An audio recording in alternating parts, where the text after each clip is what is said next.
Today's episode is brought to you by Camp GLP. It's an amazing opportunity to come hang out with me, with our awesome Good Life Project team, a lineup of inspiring teachers from art to life to work, and a community of almost impossibly friendly grown-up campers from literally all over the world as we take over a beautiful summer camp for 3.5 days of workshops and activities that fill your noggin with ideas and strategies for life and create the type of friendships and stories you thought you'd pretty much left behind decades ago. It's all happening at the end of August, just about 90 minutes from New York City, and more than half the spots are already gone. So be sure to grab your spot quickly. You can learn more at goodlifeproject.com/camp, or just go ahead and click the link in the show notes. On to our show. So SOS stands for Survival Overdrive Syndrome, and it was just sort of an accidental term. It's not a real medical term, but as I had so many women in my practice sitting across from me, or women emailing me and writing to me on Facebook, I kept hearing this theme. And it was actually a theme of repeated words. Dr. Romm, Dr. Aviva, I feel like I'm chronically stuck in survival mode. I feel like I'm always in the on position. I feel like I'm always just trying to keep up. I'm like just trying to stay afloat. And it was this sense of really, truly like life survival being on the line, not in terms of necessarily having enough food, but feeling that the stress response in them was so overactivated and they couldn't keep up. So what if, all those symptoms that you've kind of been feeling over the years wasn't just all in your head? What if, passing moments of low energy? What if moments of pain, joint pain, inflammation? What if moments of fatigue, stress, anxiety, overwhelm, moments of your brain just kind of feeling like it's a little foggy and not quite clear? What if those weren't just in your head? What if those weren't things you just had to live with? What if those weren't things that you could just take a pill to make go away, which very often really doesn't make it go away, it just pushes it down the road and makes it worse? What if there was a different story and a different way to look at this, to explore how to make some changes that profoundly change not just the symptomology, but the deeper root causes in the way that you lived your life, and really filled your vitality bucket in a lasting, consistent way? That's the conversation I'm having in today's episode with my dear friend, Dr. Aviva Romm, who is a Yale-trained integrative medicine and women's health physician. She's also a midwife and an herbalist. She has been referred to as the face of natural medicine in the 21st century by Prevention magazine. And she's got all sorts of other fantastic accolades, but more importantly, she's one of my go-to resources when I really want to understand what's going on with health and mindset on both a practical and on the ground level every day. And also, what's the research? What's the latest research that's showing the truth about what's going on in the human body and how really to deal with a lot of things and move through things and fix a lot of things and feel better and acknowledge the fact that these are not things that are just a natural part of aging. These are things to just deal with or live with. They're not just in our head. So much of this is detailed in her new book, The Adrenal Thyroid Revolution, which is fantastic. And I spent a lot of time devouring. And we touched down in a bunch of points in this conversation. I happen to have had a beautiful new copy of that book when I sat down with her and I asked her to autograph it. And at the end of this episode, I'm going to tell you how you might be able to get your hands on that copy. So be sure to stay tuned till the end. I'm Jonathan Fields. This is Good Life Project. And then I had an awesome ride over here because my cab driver was from Haiti, and I love Haitian people. I was there for a month. Right. So we were chatting. What were you there? I was there doing obstetrics, but then when you're there, you end up doing a little of everything. Right. So I was putting IVs and dehydrated. Was this post-earthquake? Scalps.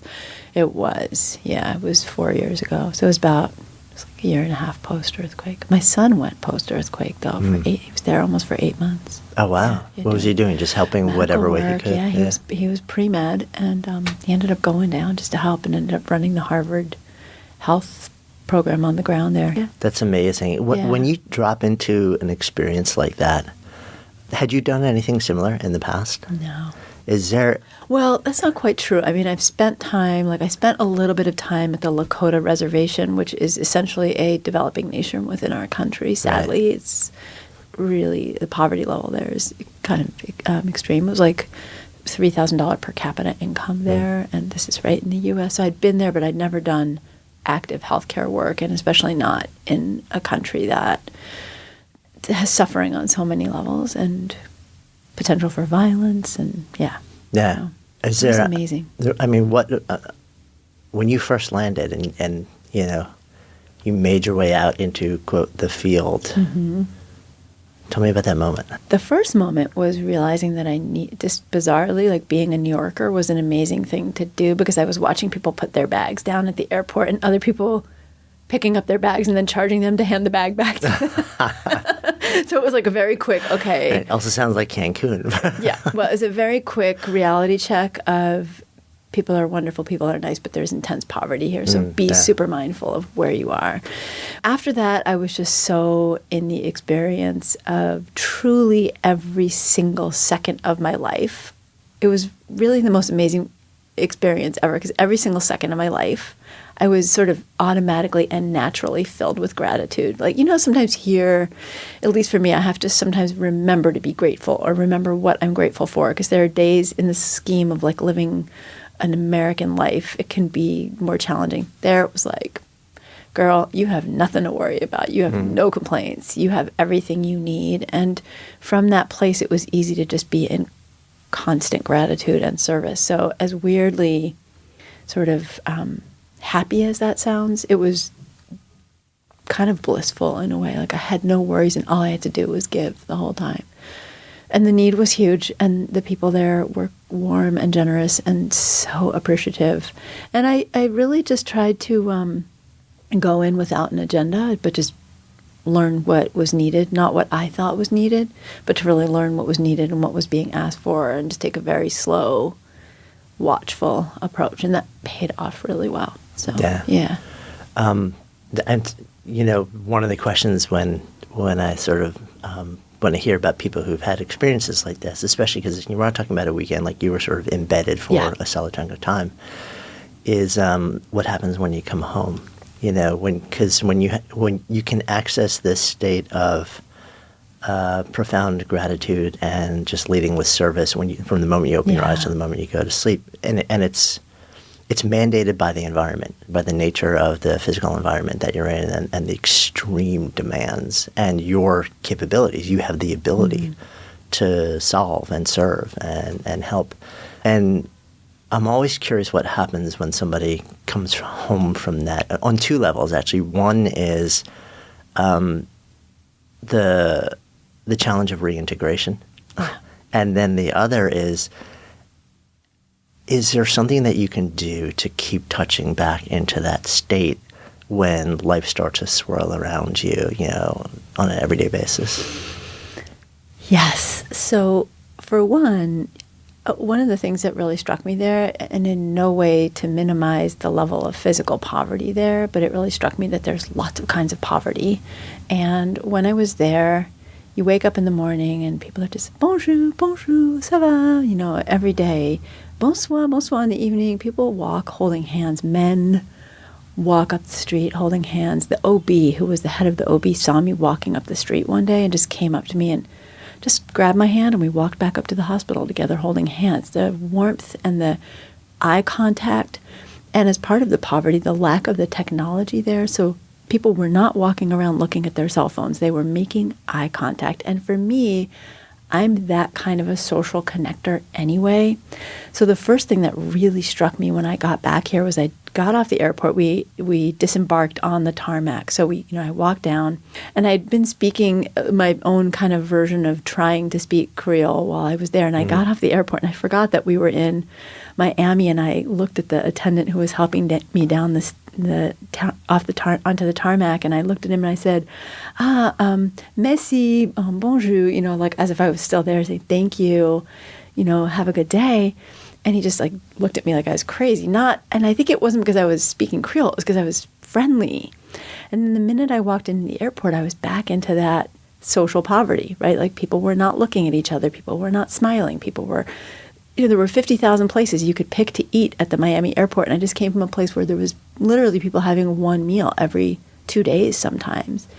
And it was like, wow, this is really not healthy. And I really made a commitment to just continue to be that person who holds doors open and smiles and makes that social contact and never be lost in my phone. So that reminder is sort of constant because I'm really always seeing that poverty here of connection. I have days where like my tax bill comes and I'm like, oh my goodness. Or I'm petty about something or comparing myself to something somebody else doesn't have. And it kind of reminds me, I worked with this oncologist when I was in medical training, and he worked with really sick women who were dying, and a lot of them young. And I once said, Dr. Deshpanda, what is this like for you? And he said, I spend most of my life remembering that I'm well and what I have and what I'm grateful for.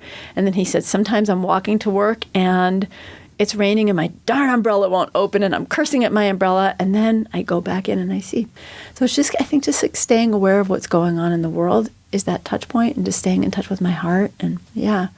But, like everyone, I think even the, like the most committed activists, the most committed humanitarians, I mean, maybe not Gandhi, maybe he didn't do that, but we go We're in human. and out of it. Yeah. I know. It's because I'm so curious, I mean, especially in the world we live in right now, to find moments of connection and to keep reconnecting with a sense of gratitude when it seems like there may be a strong disconnect with that. I feel like that's like we need that. Like we need to really prioritize that because all the research around like just simple gratitude is that it makes a huge difference, which is kind of a nice segue to your current work. Yeah, well, and if I may add to that, there's some also research that shows us that when we are around like-minded and like-meaned people, we tend to not be so aware of what we don't have and what we think we need or we want. And that was a profound experience for me from my own childhood, going from kind of a low-income environment to a more affluent environment when I switched from my local community housing project public school to a private school. And all of a sudden I was like, wow, I don't have all this stuff, and I think I need all this stuff. And again, not to minimize people who really don't even have food. That's a whole different not having. But I think social media, television, magazines is constantly filling us with something we think we need and don't have. And that creates exactly the segue into this book, that we feel like we're always in survival mode, not having what we need. And that creates an incredible amount of unrest. And it's like the opposite of gratitude in a way. Yeah. So you've coined this term. And by the way, for those who haven't listened to it, Aviva and I taped another. Actually, this is back when we were actually filming. So we'll link to the show notes in our archives. We did a bit of a sort of a longer deep dive into her personal story. So definitely check that out because and you'll learn so much about this amazing person who's sitting across from me. There's a phrase that you've coined. The acronym for it is SOS, which I think so speaks to the state of the sort of Western human condition these days. Break down what does it actually stand for, and so tell me more about SOS stands for Survival Overdrive Syndrome, and it was just sort of an accidental term. It's not a real medical term, but as I had so many women in my practice sitting across from me, or women emailing me and writing to me on Facebook, I kept hearing this theme, and it was actually a theme of repeated words. Dr. Romm, Dr. Aviva, I feel like I'm chronically stuck in survival mode. I feel like I'm always in the on position. I feel like I'm always just trying to keep up. I'm like just trying to stay afloat. And it was this sense of really, truly like life survival being on the line, not in terms of necessarily having enough food, but feeling that the stress response in them was so overactivated and they couldn't keep up. So I was sharing that with a woman one day, and she said, yeah, it sounds like survival overdrive is a syndrome. Mm-hmm. And I was like, huh.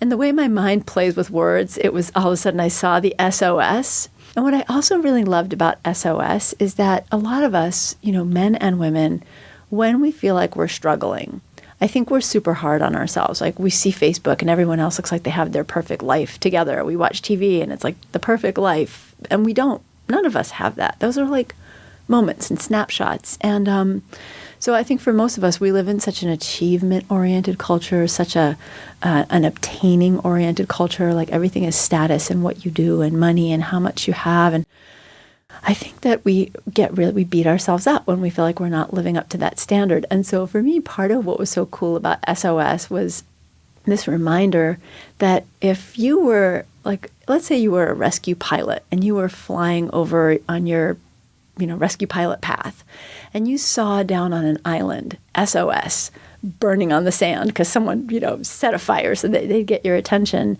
you wouldn't think, oh my goodness, those people on the beach, what's wrong with them? They should have planned better. They should have made more money now and had a better boat to get themselves off that. They wouldn't beat that person up.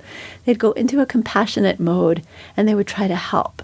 And so part of this idea of SOS is that when we feel overwhelmed, when we feel like we're stuck in this survival mode, and we'll talk about what happens in the body, that's so important, that SOS is kind of a reminder to not get angry and beat ourselves up, but to turn on that self-compassion and try to have a context of understanding why we feel that way. It's not that we're not doing enough or being enough or achieving enough or having enough. It's that we are really, we're not victims of, but we're living in a culture that creates these expectations that are impossible to live up to and affect our health when we do try to live up to them. Yeah.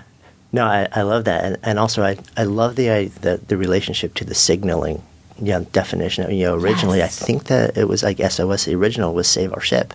Yeah. So it's a transmission. Or maybe even save our souls, I think. Was it? Something like it was one of those. Yes. So effectively, it was somebody, like raising their hand saying, I'm in extreme crisis and I'm not going to do this alone. Like it's a transmission, it's an outreach, it's a signal to anybody who is available to help. It's like I'm standing in a place of vulnerability because if I don't ask for help now, the ship's going down. Yeah. And so that part of it to me also really spoke to me because it signals a willingness to be vulnerable and to tell others that stuff ain't right and I don't know how to fix it and I need your help.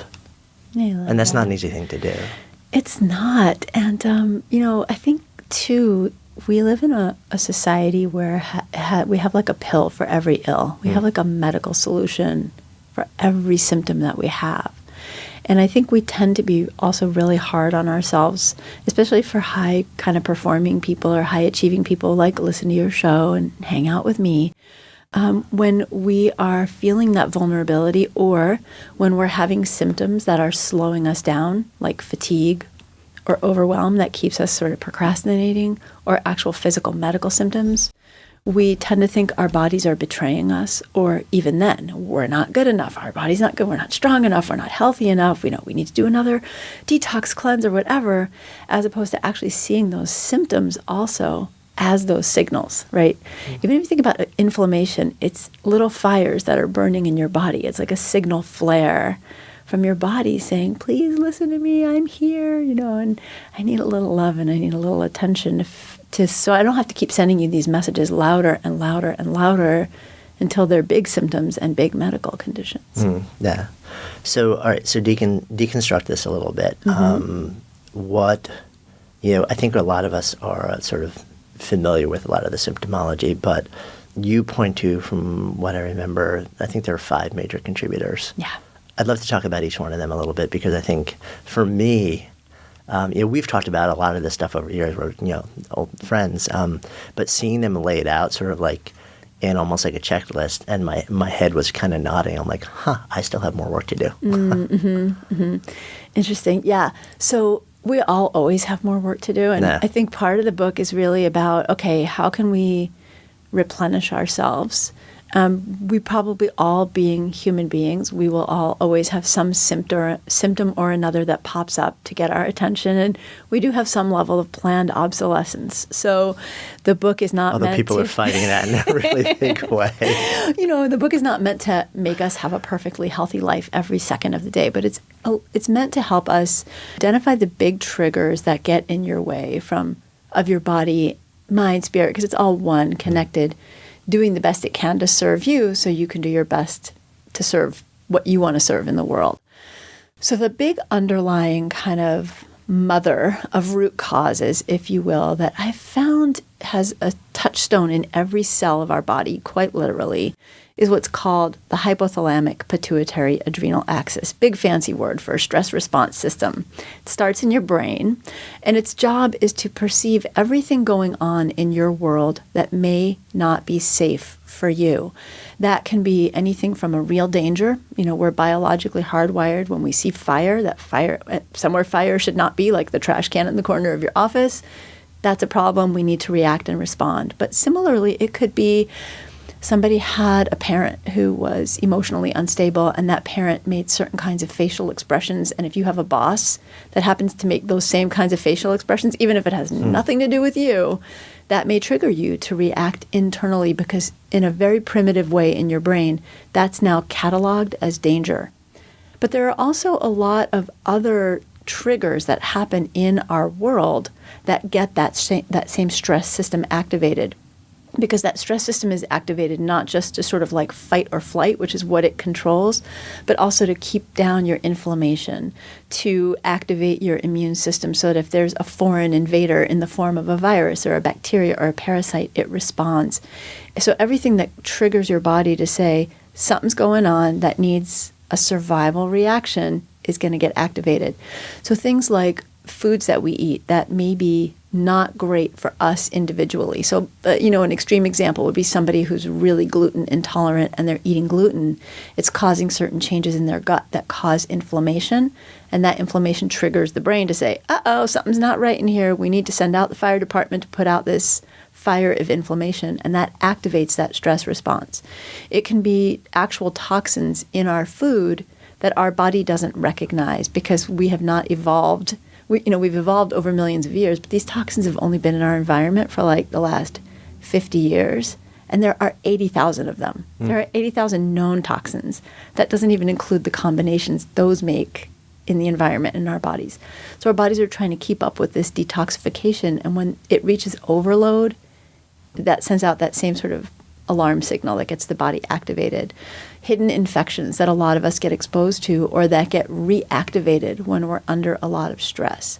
So kind of the overall picture of the book is there are a lot of things that can overwhelm our body systems because we're living in what's called an evolutionary mismatch, right? In the past 50 years, everything from technology to food to environmental toxins has shifted to an extreme exposure rate for us, but we weren't prepared for that. And it's the same with our 24/7 lifestyle. So all these different 5 factors are what I talk about in the book that get this survival overdrive syndrome rolling and what you can do to kind of dial it back so you can get back to your own inner peace, but also physical calm, like inflammatory calm, get all that in control. Yeah, and the idea of an evolutionary mismatch is kind of fascinating to me because it's almost like saying, okay, so if these things actually happened over a million years, we might actually be fine because maybe our DNA and our biological and neurological chemical systems would have adapted for us to continue to thrive in the face of them. But the fact that so many of them have grown exponentially in an astonishingly short period of time, it's that our systems don't evolve at that same rate of speed. And so it's like the ferocity of the things that might attack us, we haven't adapted fast enough to be able to be okay with those things. And essentially, so we're hanging out in New York City right now. And, when you talk about toxins, I think a lot of people think about, okay, well, this is the stuff that you ingest. This is the stuff that, it's the stuff that you sort of, maybe it's the bad habits or the willful behaviors or this or that. When in fact, living in New York City and walking down the street, there's any number, like there's a concoction of, inhalants that end up in your system just because I've made a choice to live geographically where I live. Yeah. I think that as human beings, we are just mammals, it's kind of like every species on this planet. I love science because science just geeks me out on how perfect the design really is. And we have this enormous capacity to adapt. It's stunning. It's just really, really stunning how we have so many systems within us that keep us safe and keep us alive.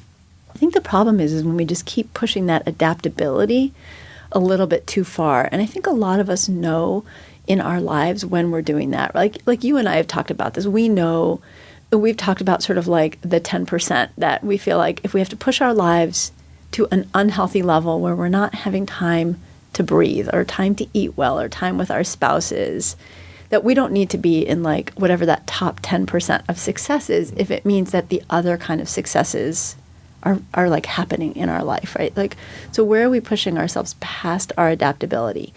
And most of us have the ability to push past that adaptability for short periods of time. Right. It's when we keep doing it and we're like constantly pushing and we never take the time to replenish and restore. If we do that as human beings, if we push and then replenish and restore, push and replenish and restore, we actually can adapt. And it's the same thing with toxins in the environment in New York, right? We have kind of like a, I don't know what the expression would be, like a triple threat, but not in a good way, right? We're not getting enough rest. We need rest to detoxify. Most of us are not getting just the basic amount of fruits and vegetables or nutrients we need and phytochemicals, these chemicals that are in plants that aren't vitamins and minerals, but that actually help support our natural detoxification systems, which our ancestors got. They ate wild plants. They ate green vegetables. They ate things that had a little bit of a bitter principle to them that made our bodies detoxify. So not only are we getting the exposures that we have a little bit of control of, or no control over basically, but we're also not doing the healthy habits that allow us to adapt. So you can't make a bus not belch out what a bus is going to belch out. I mean, as a society, we can make demands, right? That's how we got lead out of gasoline. That's how we got catalytic converters on cars. So we actually can do things socially, but one-on-one, those exposures every day are happening. So I think about it, what can we control? The average woman, before she leaves her house in the morning for work, has already put on like 15 different body products on her skin and hair. And each of those 15 products may have as many as 15 or 30 or more unpronounceable synthetic ingredients. So we do have control over that. We have control over what we eat, the quality of what we eat, and we have control over getting enough of the nutrients and phytochemicals that do support that detoxification and sleep. I mean, how many of us just get 5 or 6 hours of sleep a night and think we're just fine? But you can't indefinitely hack your life on Bulletproof or Red Bull. You actually do have to get sleep. And sleep is just like the biggest detoxifier we have. So yeah, I want to circle back to that. But I don't want to leave behind, it seems like the sort of like the cause side of it.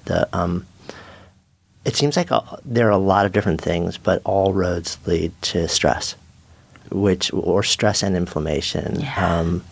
And I think it sounds like one of the underlying assumptions that you make here, which doesn't necessarily place you in the mainstream of medicine, is that removing these things or minimizing stress, that the body itself has an astonishing ability to self-heal a lot of what ails us. It really does. So I want to clarify one thing. Okay. I love stress. I know that sounds it sounds so counterintuitive, but stress is actually really healthy for us. A little bit of stress gets our adrenaline going. It makes us alert. It makes us actually feel stimulated. It's kind of that feeling of anticipation and excitement that you have when you're a kid and you're going on like a special event, or even as an adult when you're anticipating something great. It's also why so many of us perform really well at the last minute, right? Like there are a lot of people who beat themselves up because they are procrastinators and they save their studying or their term paper or their book deadline to the last minute. But there's actually a reason we do that. We do that because we get a little bit of stress, and that stress motivates us. So those very hormones that when we get too much of a good thing, when we're getting the right amount, are actually fabulous motivators. Same with cortisol. It's a hormone that gets stimulated, produced by our adrenals when we're under stress. It fights inflammation. It keeps us alert. It really keeps us feeling like, primed. It keeps our immune system primed. So a little bit of stress is a healthy thing. The opposite of too much stress is not calm and peace. It's actually boredom and ennui and malaise. Boredom and ennui and malaise and being unhappy and unsatisfied and unstimulated in your life can have just as many health consequences as the opposite. So when I'm talking about stress, what I'm really talking about is being stressed out, right? So a little bit of stress, a little bit of excitement, a little bit of motivation, even a little bit of challenge, pushing yourself outside of your comfort zone is great for growth in a really healthy way. And we have the ability to adapt to that as long as we take breaks, right? As long as we give ourselves permission to pause. But it's when we get to that extreme that we all know, because we all start using language that language is a powerful reflector of what's actually going on in our physiology. And we start saying things like, I'm so stressed out. I can't take it anymore. I'm at my breaking point. I'm at the end of my rope. I'm getting burnt out. I'm getting fried. That's when you've crossed over into adaptability, into fatigue and exhaustion. And that's where the danger zone is. So I like that little stress zone. I actually call it the U zone in the book. And it's when we go from U zone to danger zone that we want to really, really be careful. So it's that getting stressed out that we have to be super mindful of, because that's when we start to drop our good self-care habits too. It's like usually when we're the most stressed out, we start not sleeping. We start eating more junk. We start doing more things that are a little bit more toxic for our bodies. And we stop doing all the things that would help us move out of that place. Yes, exactly. Which is counterintuitive. I know. It So really is. what's up with that? I've often wondered that, because I'm the same way. I mean, when I feel stressed, when I feel like overloaded or overwhelmed, I know. Yeah. I know what's good for me. I know what to do. I know I should be sitting more. I know I should be, like going out and moving my body more. I know that I should be doubling down on beautiful whole foods and hydrating and really like massively paying attention to my sleep habits. And at the same time, I catch myself going for, like exactly the opposite in every one of those categories. And I'm like, dude, what are you doing? Like, you're the guy, like, this is not a knowledge thing for you. Like, this is like what's happening behaviorally that's making me do that. So there are actually two really interesting reasons that can happen. I'm sure there are many, but the two that I've sort of identified, have been playing with and digging deeper into the science behind and also the behavioral science around. So one thing is that when you are a high achieving person, that's an amazing thing. Like, you have tons to contribute to the world. A lot of us, and I see this especially in women, but I'm sure it's true in men too, a lot of us, it's like a double-edged sword of why we're high achievers, right? So, for example, you can be a social activist, you can be an academician, you can be a writer, whatever it is that you do, and you can do it really well because part of you has a deep love and passion for that work. But most of us, at some point in our lives, had survival modes that we went into. So I can speak for myself. For example, for me to get out of a very stressful childhood environment, I didn't have to be, but high achieving became a very clear pathway out. I got great scholarships to schools that took me out of my neighborhood. I got a lot of praise, a lot of validation. And that was like, it was literally life-saving for me, right? So that pattern, that survival pattern of high achieving became really important in my life. But at some point in my life, I realized that I had crossed from adaptive to maladaptive, right? Like, I was still pushing myself at times when I didn't have to push myself anymore. So for a healthy person, when we know we're tired, what we should allow ourselves to do is rest. But sometimes we have these, what I call hungry ghosts, that we think are chasing us, right? Hungry ghosts from our past that say, well, if I rest right now, let's say you came from an economically deprived environment, your story in your head might be, if I rest right now, I'm going to be right back into that poverty. Or if I don't say yes to everything I'm asked for, if you came from an environment where you had to be the peacekeeper in your family or the people pleaser to keep somebody happy or somebody safe, you don't know how to say no, and you keep taking on more and more. So I think part of it is actually just looking deep at what our motivations are for when we're not taking care of ourselves and when we're pushing ourselves past that point, when we know it, right? Like, you know it, you're still doing it. What's driving me? And that may not be the case for you. It certainly was for me, and it's for a lot of women. And the other thing is that when you start to get into overwhelm, so when you've gone from stress to stressed out, your body goes into an automatic survival mode. It actually sort of preempts you from cutting that survival mode off, because it's like, I'm the primitive survival mode here. I know better than you do what you need, and I'm going to keep you safe at your better, against your better judgment. And what are the things that keep us sort of primitively safe? Well, making sure that our brain is getting enough sugar, for example. So when we get stuck in that survival mode, what do we crave? Sugar and carbs. And then guess what happens? When we're all in that stressed out mental mode, we eat those sugar and carbs, and it starts to pack on belly fat. And what does that belly fat do? It is actually sending chemical messages to your brain. I've got enough food. There's enough sugar. She's not in survival mode. There's no famine coming, so you can calm down now. So we're actually self-medicating the stress with the things that our brain thinks it needs on a very primitive level. Similarly, one of the things that happens when you get exposed to these stress hormones for long enough, and I'm talking like not really hours or days, but weeks and months at a time or longer, is it starts to put you into a reactionary mode. And it actually sabotages your frontal cortex, that front part of your brain, that allows you to have executive functioning, which is decision making and willpower. Right, self-regulation. Exactly. Your self-regulation goes out the window. So you're saying to yourself, right, your talking brain, your thinking brain is saying to yourself, I know I should do this, I know I should do that. But now you're in survival mode. Like, you're just primitive on the prowl for what is going to keep you alive, and you literally get stuck in a loop. And the book is about finding the things that we can do that break that cycle. And it may be different for different people. So for me, it may be just remembering to stop and do some deep breathing, because I already have, I kind of already lived the diet lifestyle and the non-toxin lifestyle. But for me, the toxin actually might be my own stress habits.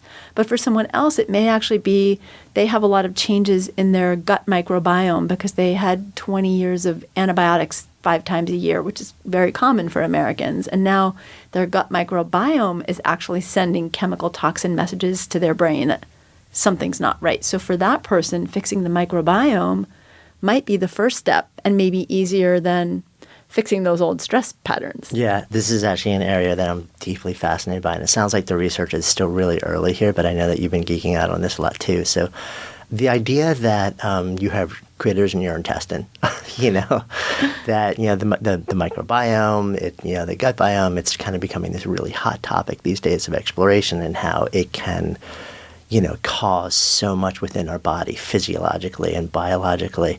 It can lead to inflammation and pain and disease and all of this stuff, and that the makeup of the bacteria in your intestine actually, have a huge effect on that stuff. The leap that I find really fascinating, that it seems like there's research going on around now, is the leap that the makeup of the bacteria in your gut can actually control your behavior, your state of mind, your mood.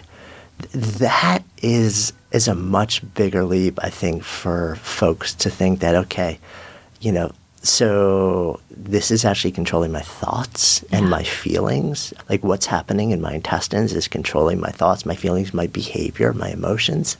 It's so amazing. So if you think about it as like critters, and we kind of sort of anthropomorphize those critters, right? Like, we sort of start to imagine them as little cartoon critters or bugs in there that are somehow controlling us, like with puppet strings. It starts to feel really far-fetched. You're like, that is so not happening. But if you think about it this way... So I should change my visual, because I kind of like I actually want to get T-shirts made up. Sitting around tables, smoking cigars, playing cards. I want to get T-shirts that say my microbiome made me do it, or my microbiome made me eat it. But what's happening is a couple of things. One is most of our nervous system, or a very large part of our nervous system, is actually centered in the gut lining. So the gut has now started to be called the second brain, not because there's some sort of like magical weird connection, but literally our nervous system is so deeply wired in there. And whatever is happening in your nervous system in your gut is getting transmitted to your nervous system in your brain through this giant nerve that passes through our body called the vagus nerve. And it's just like this amazing connection that happens. And what's happening is a couple of things. In your gut, you have 3 trillion different organisms, bacteria, viruses, yeast, all kinds of things. And they, just like we all do, produce gases and chemicals. And those gases and chemicals that are produced by different organisms in your gut send signals. They're chemicals that are actually binding to the nervous system receptors, and they're sending a literal electrical impulse or a literal chemical signal up to your brain. So let's say you eat tons of processed food and tons of sugar in your diet. That is going to cause certain microorganisms to grow because they like that. Anyone who's made bread knows to make yeast rise, you have to feed it sugar. So certain organisms grow on certain foods. Different organisms grow, for example, if you're a vegetarian or eat tons of vegetables. This has been really well studied. So what we eat, just for example, determines what grows in there. And then different organisms actually speak different chemical languages. So let's say you eat tons of sugar and you have lots of yeast overgrowing in your intestinal system. That yeast is in there actually, when it gets hungry, sending out chemical messages. I'm a little hangry in here and I'm going to make you crave that muffin. It's literally sending a message to your brain that makes you want more sugar, and it makes the taste of sugar become more palatable to you. So it's like this whole neural network that's happening. Also, different organisms produce chemicals that can kind of cause local irritation, and that local irritation can cause different proteins and molecules that are supposed to stay in your intestine that are supposed to be eliminated actually cross over into your immune system also. And then your immune system starts to produce other toxins and other chemicals. So for example, you ever, like before you've gotten the flu or a cold, you have a few days where you feel kind of maybe blue or emotional or tired and you don't know why. And then you get sick and you're like, that explains it all. It's those chemicals that your body's producing that actually get across your brain barrier into your brain and can start to make you feel depressed or anxious or irritable or tired. So it's all connected. It's very cool and fun. Yeah, I mean... Unless you're experiencing it, right. It might not be so... Yeah. But just to know that there's a different pathway, because I remember reading there's some research going on. Obviously, you're the one who knows the details of this. I think it was around the treatment of anxiety and depression with probiotics. Yeah. And the efficacy was really compelling. Yeah, there's actually a whole new field of science and a whole new field of pharmaceutical research that's happening, like conventional pharmaceutical research, and it's called psychobiotics. And it's exactly what it sounds like, the way different microbiome agents that we can take affect our psyche or our mind and mood. So one study that was really well publicized was done at one of the big California medical schools, and it was working with women who had anxiety and simply just giving them an active culture yogurt twice a day. And this study, the results were astonishing. I mean, women had their anxiety resolved just based on adding in some lactobacillus and bifidobacterium strains into their diet every day. And it just shifts what's going on in your gut, which shifts what's going on in your mind. It's really amazing. Yeah, it is amazing. And it also just speaks to, the role of what we feed ourselves, not just in disease prevention, but in also sort of like optimal, functional, emotional mindset wellness. It's so true. And, as we're talking, it's really making me think about how many people are struggling with anxiety and depression, which is huge now. And I don't want to minimize or dismiss the spiritual, emotional, or very real life experiences that I'm just living in these times is causing people a lot of anxiety.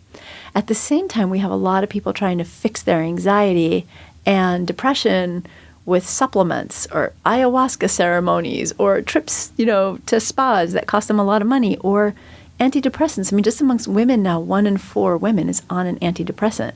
And the astonishing number of people on addictive benzo anti-anxiety medications would blow your mind. Kids are on these, and they have a huge impact on addiction and cognitive health, when we could actually try to add some organic yogurt if we tolerate dairy, or add a probiotic and see if that doesn't help itself. So we get so fixated on fixing the mind, and that's really important. And I think spiritual and mental and emotional health is so critical. And it goes both ways, right? There's amazing studies that look at what happens in your stress levels. Like even just 1 hour of stress, like extreme stress, People study people's poop. They actually do. And they look at the changes that being under extreme stress for an hour or a day or a week has. And you get massive changes in the microbiome. If it's an hour or a few hours, those changes tend to revert themselves because the body is incredibly self-healing. But when you have those changes lasting for days and weeks and months, they can actually become permanent changes. So, you can fix and heal your gut to some extent by, if the emotional stress of your life is overwhelming, or the mental stress, by healing that, but you can also sometimes heal the emotional. Yeah, so it's like both bidirectional. Right, the channel goes both ways there. Yeah. Which really speaks to sort of an all-inclusive approach. It's not like, okay, let's just do this one thing. It's like, let's look at everything as a system. It's funny, we've had all these conversations over the years about all different elements of it, and you have kind of a really nice distillation, what you call your 5 R's, and we've kind of touched on them. But because I want to make sure that we don't miss something here in the conversation, can we go through those Yes. in a little more detail? So I wanted to create a program, first of all, for people that were overwhelmed, which meant you had to keep it simple. Like, none of us we don't need to more add work complexity. to do. Yeah, No, we it's like, don't. oh, so you want me to do more? Right. Yeah. And at the same time, I want to acknowledge that making lifestyle changes is not the easiest thing to do. I mean, you and I just talked about how we know, and sometimes we keep banging our head against that same wall, right? So I created a program based around these sort of 5R concepts. It's essentially what I do in my medical practice. The first one is to reframe. And reframe is simply it's not simply, but it's a mindset change. And it's around everything from sleep and making sure we're getting more sleep to actually starting to look at what some of the negative self-talk we have. I mean, just to give you an example, 90% of all women in the United States have one "I hate my body" thought every single day. And those aren't women with eating disorders. Those are average women. And when you have an eating disorder, you can multiply that by about 400 times. So the thoughts that we have, how do we start to become cognizant of them so that they're not, like, we're not feeding ourselves toxic thoughts all day, the things that we do have control over. Again, I mentioned sleep, learning how to sleep, how to get better sleep when your sleep is disturbed, but also how much sleep we need. Yeah. We can't skimp on that. Before we move on to that, though, there's something I don't want to skip over. Yeah. And the word you just used is we need to be cognizant. And that's like a whole separate thing, because it's almost like before we can actually do something, before we can reframe, before we can catch ourselves saying, I hate my body, or I hate my this, or I hate my job, or this relationship is killing me, or whatever it is, or we need to somehow cultivate the ability to know when we're saying that. Yeah. And my sense is that most of us don't have that sort of meta-awareness. Yeah, what I did in the book, and then also I have a companion journal to really help women who want to take a deeper dive into that sort of self-awareness aspect of it. For me, there's just this idea that we can hit a pause button, right? Certainly, we can't be aware of thoughts that we're not aware that we're having. But the more you start to become aware of the thoughts that you are having, that you can catch, and you start to quiet those down, then you hear the next layer of noise. And we're all going to keep hearing layers of noise, but can we get some of those layers off so we can have a little bit more inner peace, right? There's enough stress out there in the world without all the stress that we're constantly putting on ourselves in our own heads. So when we catch ourselves doing a habit that we're trying to do, what I ask in the book is give yourself what I call just this 10 golden seconds to pause. Just hit the pause button, 10 seconds, and just kind of catch yourself and stop. And you don't even have to be, you don't have to go lay on a sofa and think about your childhood and your mom to know why you're having the thoughts. It's more just, how am I feeling right now? And one of the big tools that I use in the book, and I use in my practice and I use in my own life, is becoming more body aware. So many of us are living outside of our bodies in so many ways, obviously not literally, but we're very rarely actually just taking time to dial into how we're physically feeling. And if you're feeling physically agitated, if you're feeling exhausted, if you're overwhelmed, if you're irritable, this can be a clue to when you're out of alignment with your own self. And often your thought process is out of alignment at that moment too.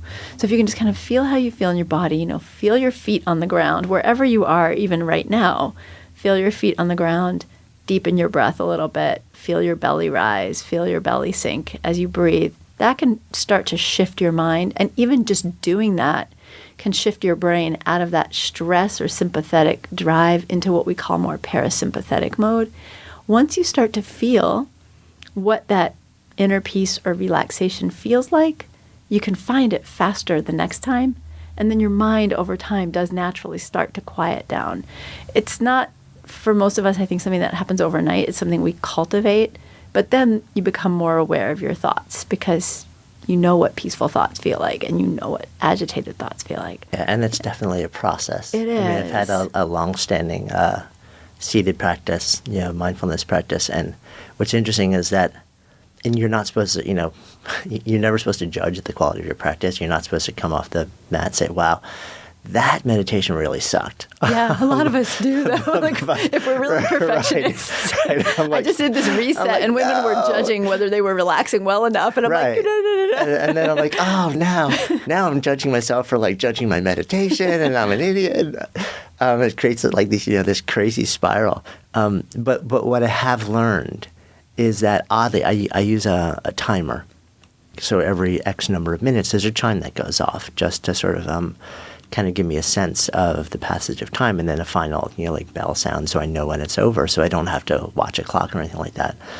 And what's interesting to me, what I've learned over time is that counterintuitively, you would think the quicker it goes and the easier it is, sort of like the better I've been able to just drop into that state and access it. But what I've learned is the exact opposite, actually, is that as a general rule, if I hear the opening chime, and then I don't hear any of the intermediate, I have a little singing bowl thing that, nice. And the next thing I hear is the 3 little bells as the closing chime 25 minutes later, I am under a lot of stress because I haven't even been able to be sort of baseline aware of when those subtle little intermediate sort of sounds come to me. I've completely missed all of them because I'm so lost in stories and in thought and in spinning. And I don't even notice it until 25 minutes later. And I mean, I've been practicing for years now. But what I've learned is that rather than judging, when that happens to me, instead of saying, wow, that was a great sit, it went so fast, the signal to me is, what's actually going on with me right now? Because I should, but I wasn't present. And aware of my breath and of the environment around me during that particular moment. And I was really not present. So what else is going around me in my life right now? And how's that affecting me? And do I need to do something about this today? I love that. I really do. Because as I was saying earlier, we can live so outside of ourselves, but some of us can also live too far in our own experience in our heads. Thing. Yeah, and I can do that too. I tend to be more of an internalizer.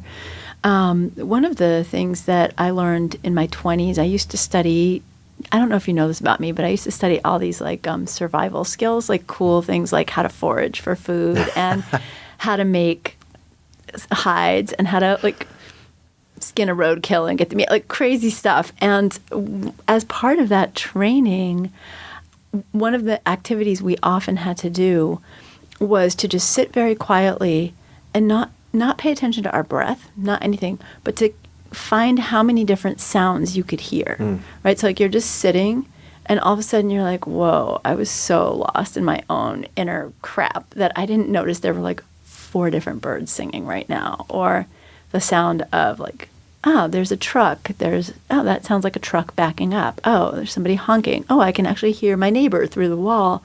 And you suddenly realize that you've been lost in your own little bubble. And I think it relieves a sense of isolation, but it also can break the habit of those thoughts. And that's such a powerful thing to do. And, it's kind of I think it's like a Buddhist expression, when you're, what is it? I think Thich Nhat Hanh said it about washing dishes. When you're washing the dishes, wash the dishes. When you're eating, eat. It's when you're walking, walk. And to be so engaged in the activity that we're doing, feeling, like I said, feeling our feet on the ground or feeling your hands washing the dishes or when you take a shower. And I think it's a great activity for people who are intimidated by meditation or don't really feel meditation is way more than sitting on a cushion and being quiet. But if you're not kind of feeling that, this is a whole other way to expand your awareness and get out of your own stressful thought patterns. Yeah, no, I think it can be really helpful. It's funny, years ago I did a sort of a weekend intensive training in Shambhala meditation, And it actually wasn't just sitting all day long. They would alternate between increasingly longer bouts of, like, you would sit and watch your breath for 15 minutes, and then everybody in the room would get up, and it was like a little, like, like Buddhist meditation conga line, and we would walk. Mm-hmm.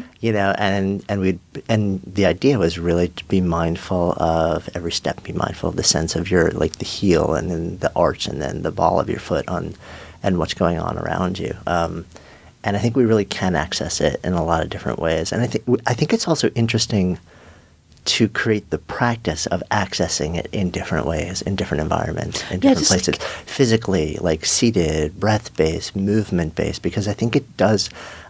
My experience has been that the different modalities have a different effect on me.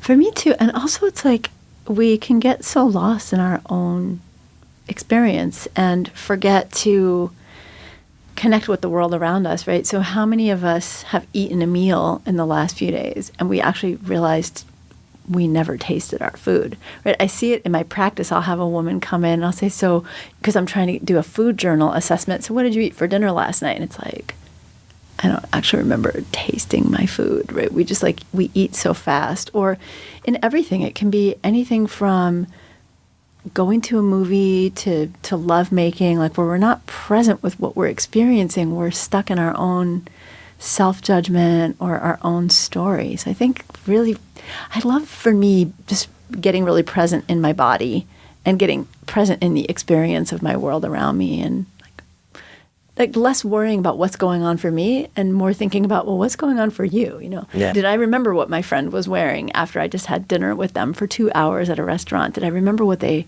were talking about? Was I thinking about my own stuff at the whole time? No, that makes a lot of sense. And I think we're all on the road of trying to keep touching back in and being aware.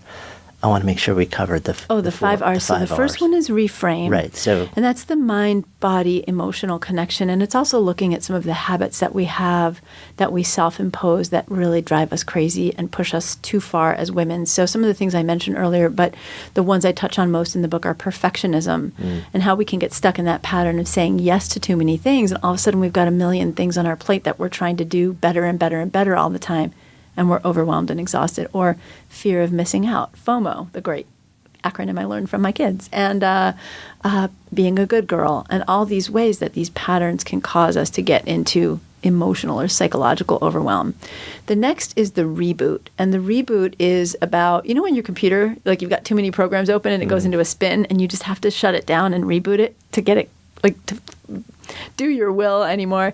The reboot is about food, and when we have too much information coming in from our food, whether it's foods that we're intolerant of, toxins, etc., that can be going on with our food, how do we sort of hit the pause button on that, take out the things that might be triggers for us so that we can quiet down that information overload and reboot on a really simple diet. And for me, I am big on non-restricting.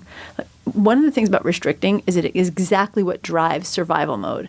We're primitively hardwired to be highly aware of any risk of famine. So the minute we start restricting our food, restricting our calories, that survival mode that we're trying to quiet down goes into red alert. And so this is about how do you actually work with what your body is supposed to sort of be doing biologically, evolutionarily. Okay, so I have to throw this out there then, because one of the really hot things these days is variations on fasting. Intermittent fasting, yeah. Yeah, or straight up fasting. I mean, sort of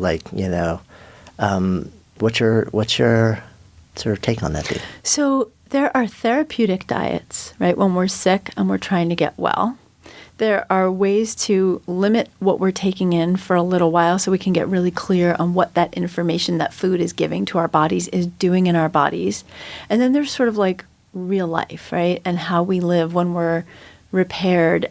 And that's more about staying replenished. So a couple things.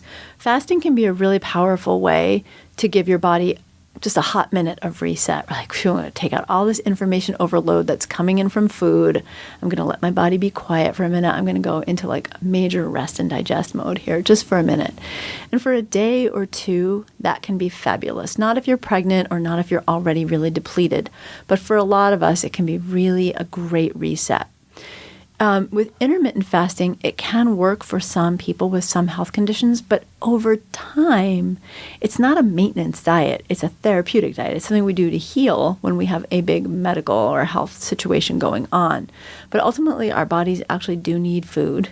Our bodies need to be nourished, and our bodies need a certain amount of a wide variety of nutrients. For most people, actually, surprisingly, including healthy carbohydrates, which help tell that cortisol in your body, hey, everything's okay. She's got the food and nourishment her brain needs, which is glucose, which comes from carbs, to stay safe. Interestingly, if we pay attention to more like what would be our natural circadian rhythms, so the 24-hour rhythms that we have evolved to have since our time began on the planet as human beings, those are built around light and day cycles. So our ancestors really wouldn't have eaten late at night. They would have already been food put away, tucked in, like somewhere that the lions aren't going to get, and we'd be going to bed when it gets dark. And then we'd wake up when it got light. We'd do all our morning things that need to be done. And then we'd light the morning fire and make food. So if you think about that, let's say you didn't eat from about 6 o'clock in the evening until 6 o'clock the next morning, you're actually naturally getting a 12-hour intermittent fast every single day. And that's one of the things I talk about in the book, is how to give your body a rest from food, but then also how to use food to nourish your body to stay in that normal, healthy circadian rhythm. Yeah, it's interesting too, because there's one of the justifications I've heard. I've heard a lot of different sort of benefits of fasting, but one of the justifications I've heard also is that there's a hormetic response from fasting, and that your body, it is an additional stress on your system, and that, like you said, a small amount of stress can actually train your body in good ways and train your systems in good ways. My question is always,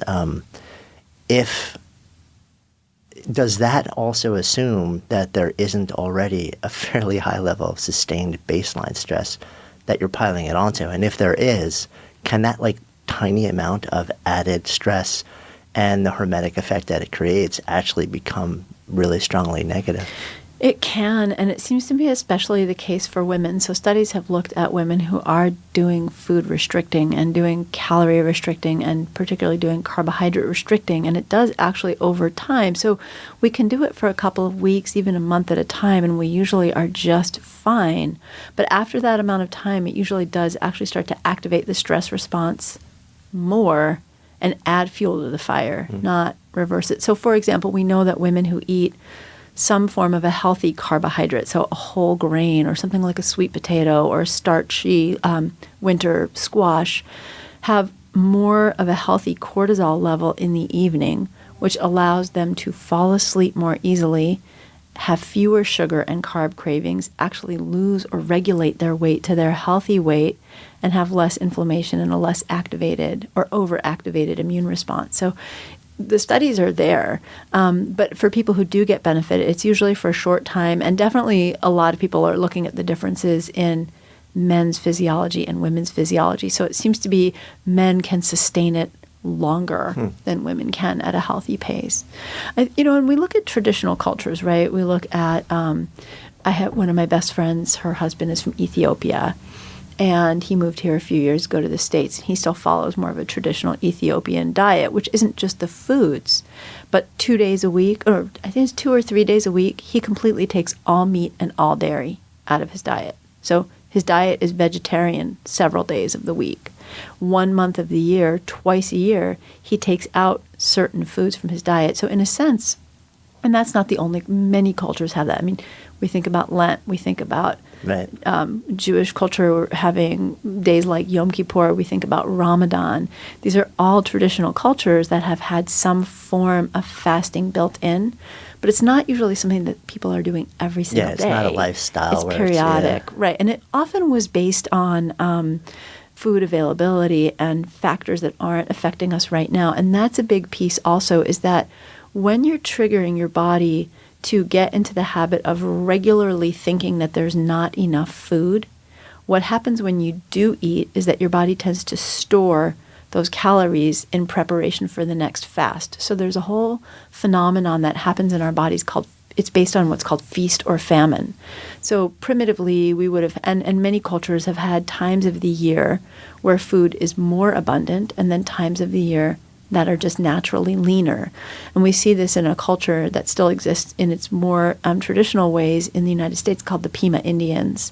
And they have like 80% diabetes and obesity now because traditionally in their society there were these periods of very lean times and periods of more abundance. So genetically, they have sort of an extreme version of what we all have, which is this ability or propensity to hold on to extra calories when we do get them. And what happens is then we store them in two forms, belly fat and cholesterol. And it totally messes with our blood sugar and our insulin regulation. So we're hardwired to do that. So when we start messing with it, we can end up with situations that we don't expect. And, for people who are, I always say, look, listen to your own body.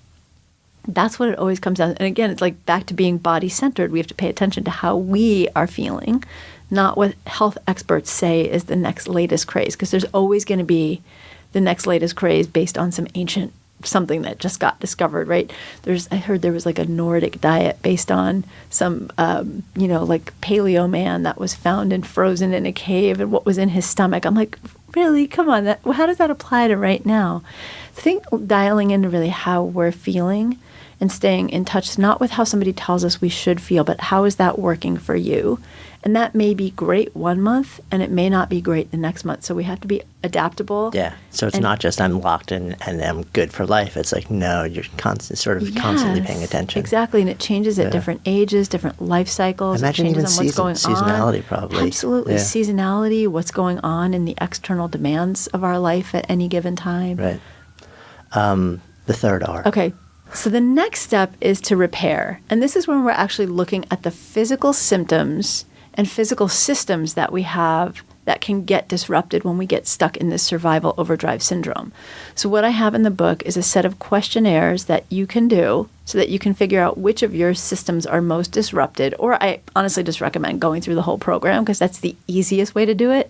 And most of us can use a little bit of tweaking in each of our different systems.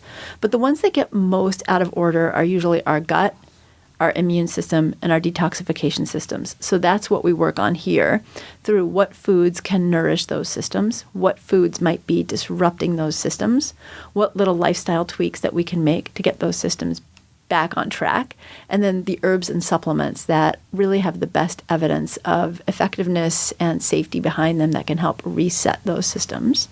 Then from there, we go into recharging.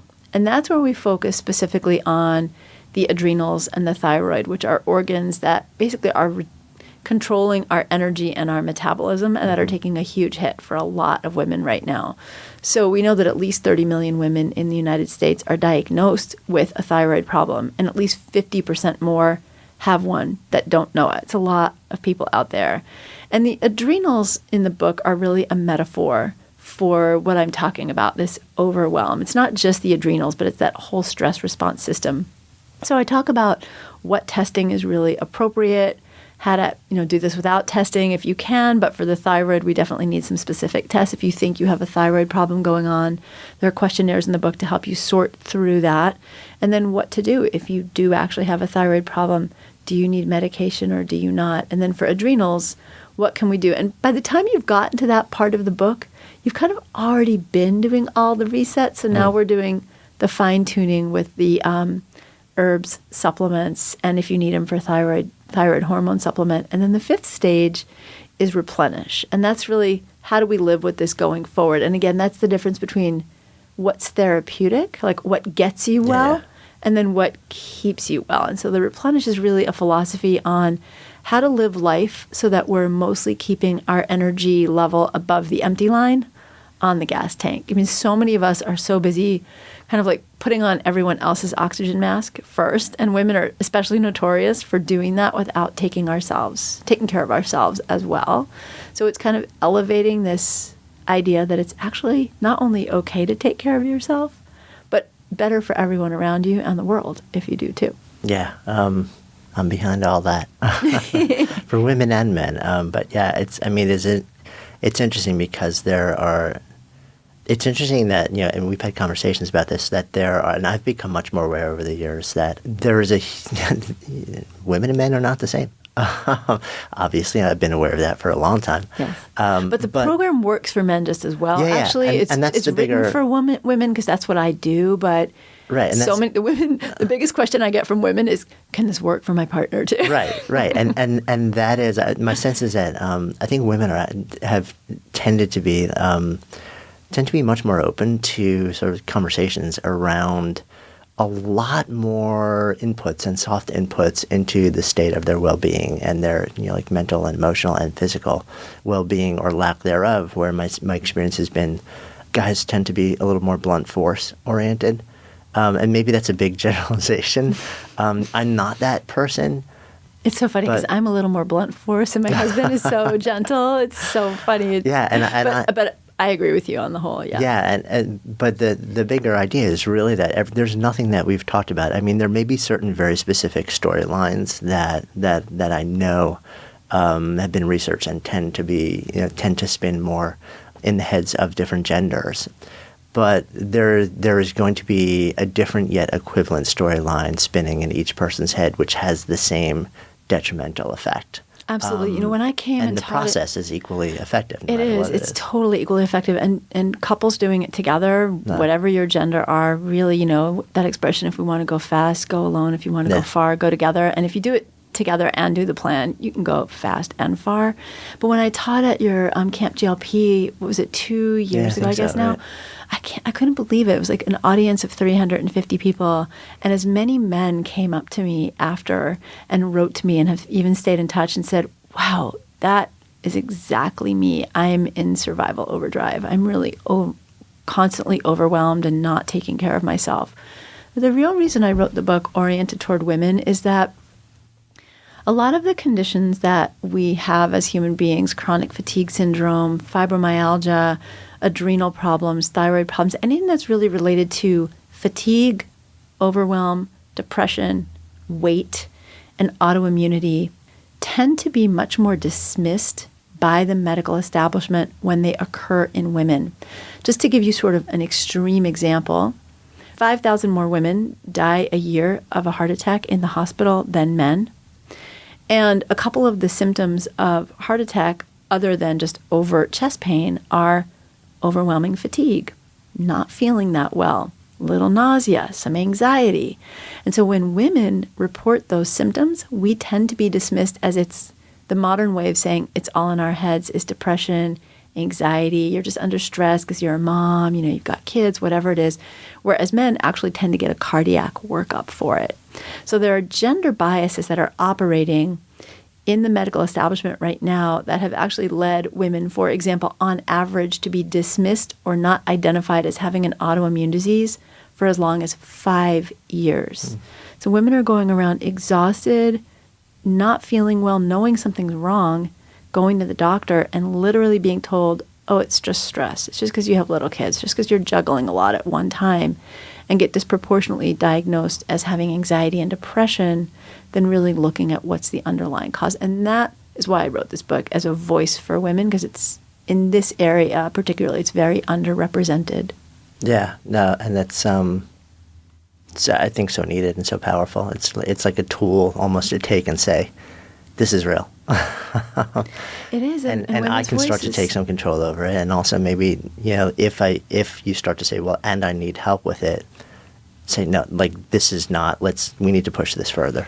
Yes, exactly, and that I need. The joke is that men don't ask for directions. Women equally, if that's even true, but women equally have a really hard time asking for help. We're expected to sort of keep it all together, have it all together, have it together at work, have it together at home, have it together as mothers. And saying I don't have it all together is not so easy for us. And there's even a lot of mommy judging going on, woman judging going on but amongst ourselves. And so a lot of this is being able to say, I do need help. I'm not getting the help in my doctor's office because my doctor really has no clue, because my doctor probably wasn't actually, it's not your doctor's an awful person who's just controlled by the pharmaceutical industry. Your doctor really didn't learn this in medical school.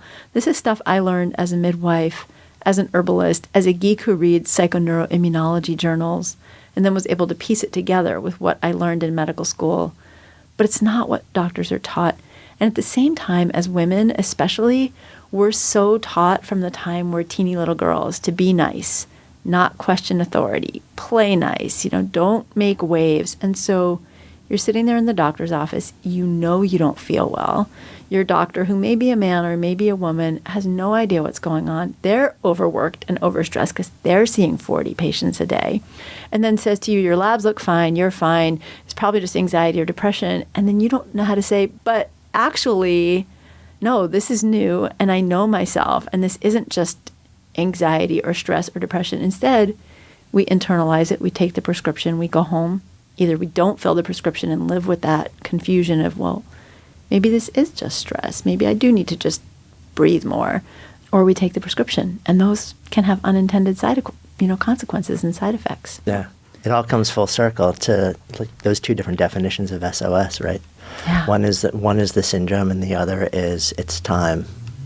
And the syndrome is definitely affecting men as much as it is women. It really, we're all, I think, a little overwhelmed. And yeah.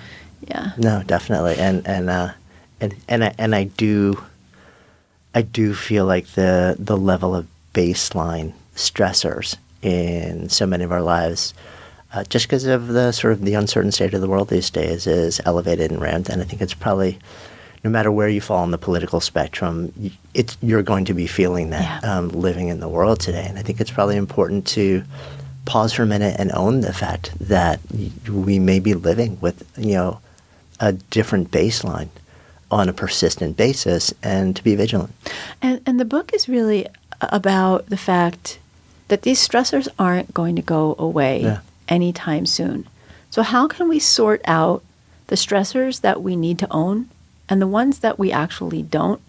I have a friend, I think you know Pilar Gerasimo, and she talks about becoming a social deviant.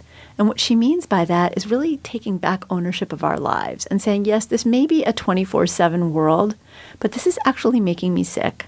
So I actually need to turn it off at 10 o'clock at night, and I'm allowed to not look at my electronics for an hour before I go to bed. And I actually don't have to pick up my phone and look at my text messages before I even barely open my eyes in the morning. I can actually wake up and breathe. And the beautiful thing is that not only does the world not stop, the world gets better because we become more effective people in it. It's also about the fact that we do need to continue to be adapting because the world is changing. It's changing really fast. So how do we keep our adaptive abilities intact, right? It's not that stress is going to go away. It's that we can't push our adaptive abilities beyond what they need, which is stress, rest, stress, rest. We can't do stress,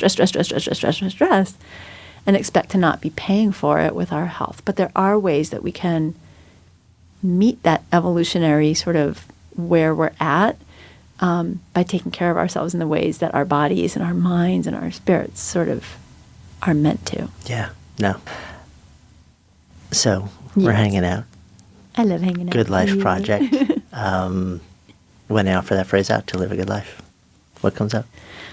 You asked me this question a few years ago. Did you go back and look at the video? No, it's so funny. I was trying to remember didn't. because in the beginning I wasn't asking it, and I couldn't remember whether I'd actually. I forgot to look at the video. I didn't know that you were going to ask me that today, but I do remember what I said, and you know what? It has not changed for me. It's the same exact thing. It's presence.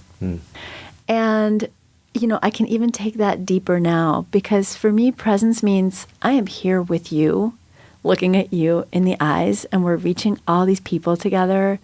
And I'm not worrying about yesterday. I'm not worrying about later or tomorrow. I'm like here, comfortable, feeling my body right at this moment in this chair.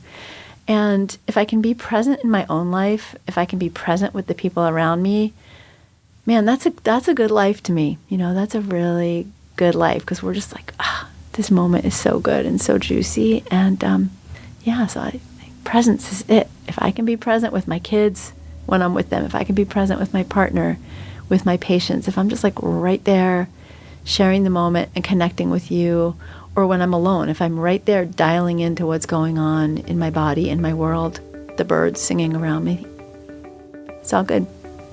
Thank you. Yeah. So remember in the beginning, I mentioned that you might be able to get a signed copy of this book.